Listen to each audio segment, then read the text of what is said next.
Good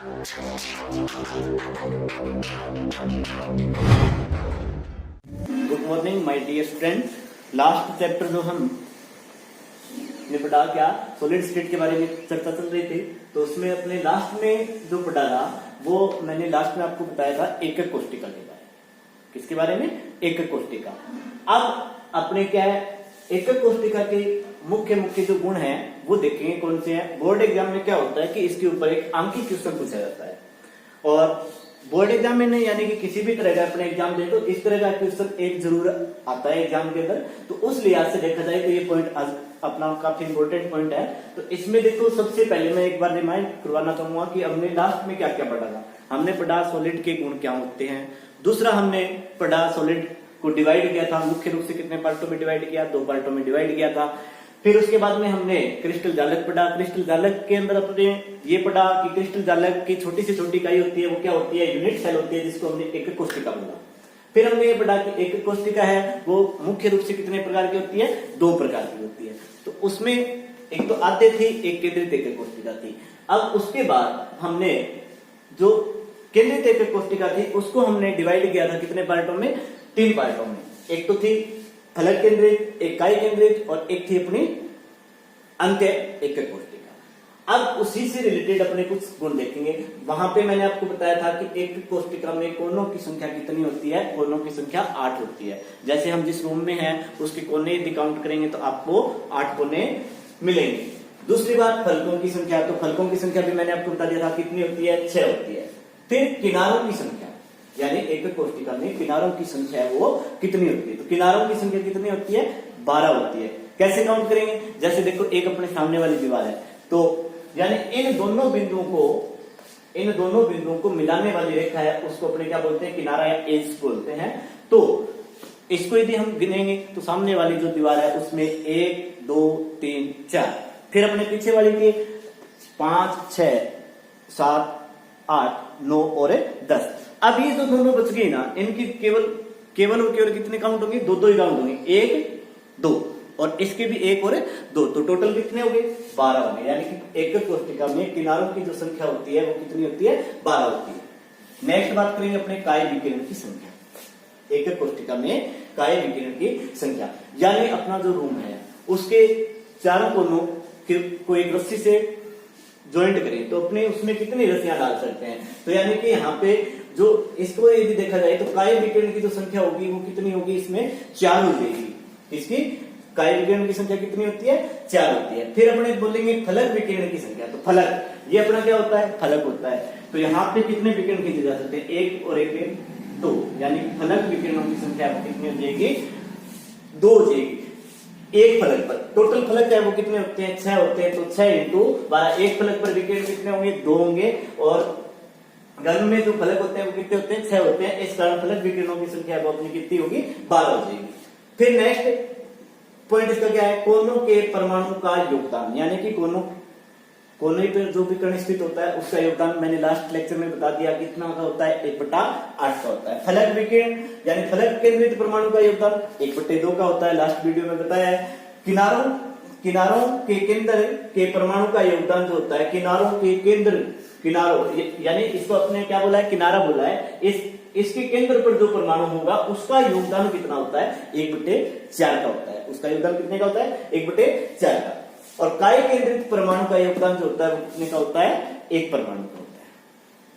तो ये अपने को ये जो 9 पॉइंट है ये यदि अपने को पता है तो इसके आधार पर अपने एक क्वेश्चन अपने आसानी से कर सकते हैं। जैसे अपने यहाँ पे पहला जो क्वेश्चन है वो डिस्कशन करने वाले हैं, जो क्या है कि एक क्रिस्टल में 2 परमाणु है। एक क्रिस्टल में कितने परमाणु है, 2। ए परमाणु कोनों पर स्थित है, बी परमाणु फलक पर स्थित है। बी परमाणु कहां स्थित है, फलक पर। तो इस क्रिस्टल का सूत्र ज्ञात करो। तो इसको देखो हम कैसे हल करेंगे।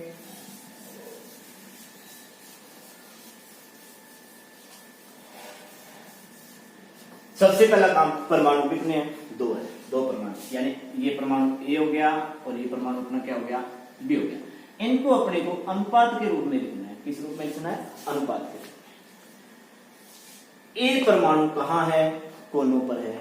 तो कोनों पर जो परमाणु होता है उसका योगदान कितने का होता है, 1/8। और कोनों की जो संख्या होती है वो कितनी होती है, एकक कोष्टिका में 8। अनुपात, ये जो परमाणु बी है वो कहां स्थित है, फलक पर स्थित है। कहां स्थित है, फलक पर। तो फलक पर स्थित जो होगा उसका योगदान कितने का होता है, 1/2 का। मैंने बताया था कि फलक पर जो फलक केंद्रित जो परमाणु होता है उसका योगदान कितना, 1/2 का। और फलकों की संख्या कितनी होती है, 6। तो ये हो गया 6। तो यानी यहाँ ए का अनुपात कितना आ गया, 1 और बी का अनुपात आ गया कितना, 3। तो यौगिक का जो सूत्र है वो अपना क्या हो जाएगा, AB3। क्या हो जाएगा, AB3। एक बार वापस देखिए क्या बताया मैंने कि एक क्रिस्टल में परमाणु कितने हैं, 2। ए परमाणु कहाँ है, कोनों पर। बी परमाणु कहाँ है, फलक के केंद्र पर। तो इस क्रिस्टल का सूत्र क्या होगा, तो कोने पे जो होता है उसका योगदान कितने का होता है, 1/8 का। कोनों की संख्या कितनी होती है, 8 होती है। फिर उसके बाद में हम देखेंगे कि फलक पे जो होगा उसका योगदान 1/2 का। फलकों की संख्या कितनी होती है, 6 होती है। तो यहाँ पे इसको जब सोल्व करोगे तो सूत्र अपना क्या हो जाएगा, AB3 हो जाएगा। तो ये पहला क्वेश्चन क्लियर है सभी का। अब उसके बाद थोड़ा सा यदि इसको और विस्तृत किया जाए तो अपने दूसरा जो क्वेश्चन मैंने आपके लिए लिया है वो ये होगा, जैसे देखो इसमें क्या दिया हमने कि एक क्रिस्टल ABC 3 प्रकार के परमाणु से बना है। एक क्रिस्टल ABC 3 प्रकार के परमाणु से बना है और परमाणु A कहां पर स्थित है, कोनों पर। परमाणु B इकाई केंद्र पर और परमाणु C, ये देखने वाली बात है, परमाणु C फलक के केंद्र व किनारों के केंद्र पर स्थित है। कहां स्थित है, फलक के केंद्र और किनारों के केंद्र पर स्थित है। तो अपने सबसे पहला काम मैंने क्या बताया, सबसे पहले अपने को क्या करना है, जो परमाणु हैं उनको अनुपात के रूप में लिखना है। तो पहला काम क्या करेंगे, ये A अनुपात B अनुपात C हो गया। अब दूसरी बात, यानी कि ये A है वो कहां स्थित है, कोनों पर। B कहां स्थित है, इकाई केंद्र पर, इकाई केंद्र। और ये जो C कहां है, फलक के केंद्र, फलक के केंद्र। और प्लस साथ में कहां है, किनारों के केंद्र पर। हाँ, किनारों के केंद्र पर, किनारों के केंद्र पर। तो अब इन सब बातों का अपने को पता है, यानी कि कोने पे जो विकर्ण होता है उसका योगदान कितने का होता है, 1/8 का। कितने का योगदान होता है, 1/8 का। तो हमने एक के लिए लिखा 1/8 × 8 अनुपात। बी कहां पर स्थित है, इकाई केंद्र पर। तो यानी इकाई केंद्र का, इकाई के केंद्र पर है, तो इसका अर्थ क्या होगा, यानी कि मैंने क्या बताया, इकाई केंद्रित परमाणु का योगदान क्या होता है, कंप्लीटली होता है, यानी कि कितना होगा, 1 होगा। अब नेक्स्ट सी की बात करें, कहां है, फलक के केंद्र पर। फलक के केंद्र पर होगा तो योगदान 1/2 का। फलकों की संख्या कितनी, 6 प्लस कहां पर स्थित है, किनारों के केंद्र पर। तो किनारे पे जो विकर्ण होता है उसका योगदान कितने का होता है, किनारों के केंद्र पर परमाणु का योगदान कितने का, 1/4 का। तो ये 1/4 गुणा किनारों की संख्या कितनी होती है, अभी भी बताया था, फलक विकिरणों की संख्या कितनी बताई थी मैंने, 12। किनारों की संख्या की यदि बात करेंगे तो किनारों की संख्या भी कितनी होती है, 12 होती है। किनारों की संख्या कितनी है, 12। अब इसको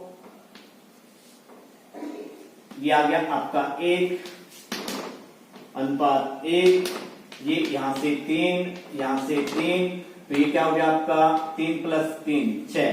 तो यानी कि सूत्र क्या हो जाएगा, ABC6। सूत्र इसका क्या हो गया, ABC6। तो इस तरह से हमने कितने क्वेश्चन कर लिए इसके, 2। अब नेक्स्ट क्वेश्चन देखिए। नेक्स्ट देखो, क्रिस्टल X व Y परमाणु से बना है। X परमाणु कोनों पर व Y परमाणु फलक केंद्र पर है। यदि एक X परमाणु Z परमाणु द्वारा प्रतिस्थापित कर दिया जाए तो क्रिस्टल का सूत्र क्या होगा। तो यहां पर देखो, सबसे पहला काम हमने वही किया कि जितने प्रकार के परमाणु है, परमाणु कितने प्रकार के हैं, 3 प्रकार के हैं, X है, Y है, Z है। X परमाणु कहां बताया है, X परमाणु कहां पर है, कोनों पर है। तो यहां पे हमने लिख दिया कोनों पर है, तो 1/8। फिर दूसरी बात देखो, Y परमाणु कहां पर है, फलक पर है, तो 1/2। तीसरी बात देखो यहां पे क्या बोल रहा है कि एक परमाणु एक X परमाणु Z परमाणु द्वारा प्रतिस्थापित कर दिया जाता है। किसके द्वारा? Z के द्वारा। X परमाणु है उसको प्रतिस्थापित करना है किसके द्वारा? Z के द्वारा। कितने को? 1 को। तो यानी कि कोने पे परमाणुओं की संख्या कितनी होती है? 8 होती है। 8 में से 1 को रिप्लेस कर दिया गया किसके द्वारा? Z के द्वारा। तो यहाँ पे X परमाणु की संख्या कितनी बचेगी? 7 बचेगी। और Z परमाणु है वो कहां पे आएगा? कोनों पर ही आएगा ना, तो 1/8 योगदान होगा, लेकिन Z परमाणु की संख्या कितनी होगी? 1 होगी। तो यहाँ पे देखो अपने क्या हो जाएगा, ये 1/8 इंटू 7, ये 1/2 गुणा 6, यानी कि फलक पे जो परमाणु है उनको रिप्लेस नहीं किया गया है, केवल और केवल किसको रिप्लेस किया गया है? कोने वाले को रिप्लेस किया गया है। कितने परमाणु को? 1 को। इस वजह से हमने क्या लिखा यहाँ पे? 7 लिखा। अब Z परमाणु 1/8 कोनों पे तो आएगा, गुणा क्या हो जाएगा? 1। इसको अपने क्या है, इनका सरल अनुपात प्राप्त करने के लिए इन सभी को मैं 8 से गुणा करवा देता हूं। तो यहाँ पे इसका अनुपात क्या आ जाएगा? 7। इसका अनुपात कितना आ जाएगा? 24। और इसका कितना आ जाएगा? 1। तो यौगिक का सूत्र अपना क्या हो जाएगा? X7 Y24 और Z1। ये अपने यौगिक का क्या हो जाएगा? सूत्र। बोर्ड एग्जाम में इस तरह के क्वेश्चन 2-3 बार पूछे गए, कोई डिफिकल्ट नहीं है। जो आप कितने पॉइंट बताए मैंने, 9 पॉइंट बताए, वो कल अच्छे से आपको याद होना चाहिए और उनके आधार पे अपने कोई भी क्वेश्चन है कर सकते हैं। जैसे आपको होमवर्क के लिए मैंने एक क्वेश्चन ये दिया है, एक क्रिस्टल ABC परमाणु से बना है। परमाणु A फलक के केंद्र पर, परमाणु B काय केंद्र पर तथा परमाणु C कोनों पर स्थित है। तो यौगिक का सूत्र क्या होगा? यानी सोल्व करके कमेंट बॉक्स में इसका आंसर डालेंगे आप।